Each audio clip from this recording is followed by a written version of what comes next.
I could create a universe of pure evil. Stop laughing.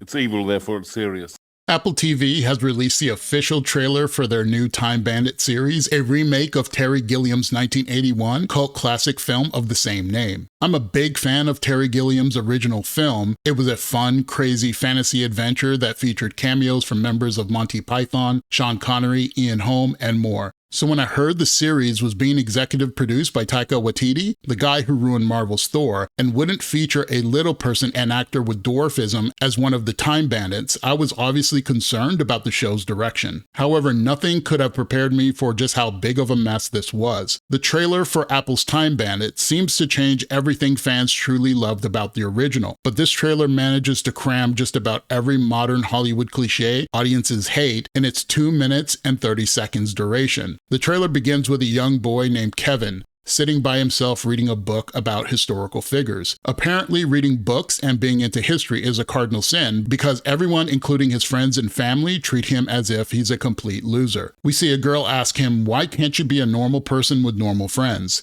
He's last picked at a soccer game at school, and off-screen someone says you're stuck in the past. And if that wasn't enough, we see he has an action figure of King Leonidas from the movie 300. And his own mother tells him, "You've got to stop with all these Vikings and ancient geeks instead of Greeks."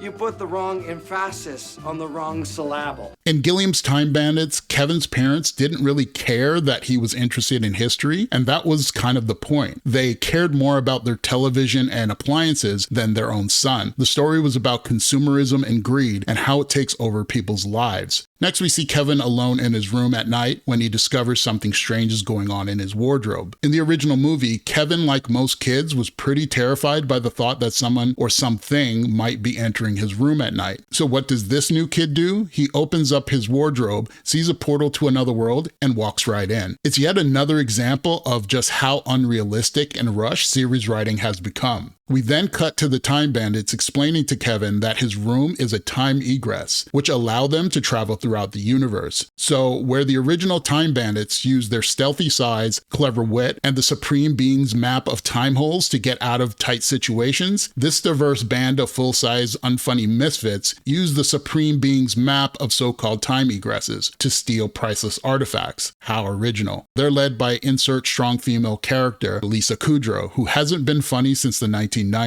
We then see a montage of the Time Bandits traveling to different places throughout history, where we get lines like "nothing is too big for us to steal," that try to be funny but actually come off tone deaf to the fact that they're actors playing characters that were originally written for actors with dwarfism. At one point, Kevin meets Mansa Musa, who was the 9th Mansa of the Mali Empire in West Africa, and remarks that some people say you're even richer than Jeff Bezos from Amazon. And yes, you can leave it up to screenwriters today to adapt a movie about consumerism and greed and have the central character who is meant to embody the opposite of these ideals admire one of the wealthiest people on the planet. And if that weren't cringy enough, one of the most overused trailer songs, Rome by the B-52s, plays throughout this entire trailer. Next, we see Taika Waititi as who else? God himself, aka the Supreme Being, telling 3 of his helpers, actually played by actors of short stature, that the map cannot and must not fall into the wrong hands. Yeah, it just seems like these actors are here to deflect the inevitable criticism this series will face for replacing little people with a diverse cast. And we get our first look at Jermaine Clement as pure evil, who of course wants the map for himself, so he can create a universe of pure evil. This is played for laughs as his portrayal comes off as a complete joke, falling far short of David Warner's menacing performance as evil genius in the original. As a kid, I found Warner's character both frightening and humorous at the same time. Although Clement is talented, I can't imagine kids today finding him intimidating at all. We then see another montage of Kevin and the Time Bandits, traveling to what looks like Prohibition-era New York, and Chichen Itza in Mexico. Next, we see another one of the characters Taika Waititi will be playing in the series, the King of Atlantis, demanding the bandits return the map. And it looks like we will get a recreation of one of my favorite scenes from the movie, when the Time Bandits meet the giant. But this time, I have no faith that it will deliver the same sense of surprise and awe for kids watching it the first time. The last scene in the trailer is probably its best. The bandits decide to take Kevin back home, but only it's not his home. It's some frozen tundra with a single hut occupied by a caveman and woman. When Kevin says, "They're not my family," one of the bandits says, "But they look exactly like you." Then Lisa Kudrow's character replies, "This sounds like a family matter and we should give them space." It's a funny moment in an otherwise disappointing trailer for a series that not only misses the mark, but misses the point completely. I wanted to like this trailer and I want to like the show, but unless there's some deeper meaning to all of this that isn't being revealed in the trailer, it just seems like another surface level retread of a popular IP that Hollywood can turn into a product. And that's the complete opposite of what Time Bandits is all about. But tell me, what do you think about the Time Bandits trailer? Did you love it? Did you hate it? Tell me your thoughts in the comment below because I really want to know what you think. And don't forget to like and subscribe to the Cinema Maverick channel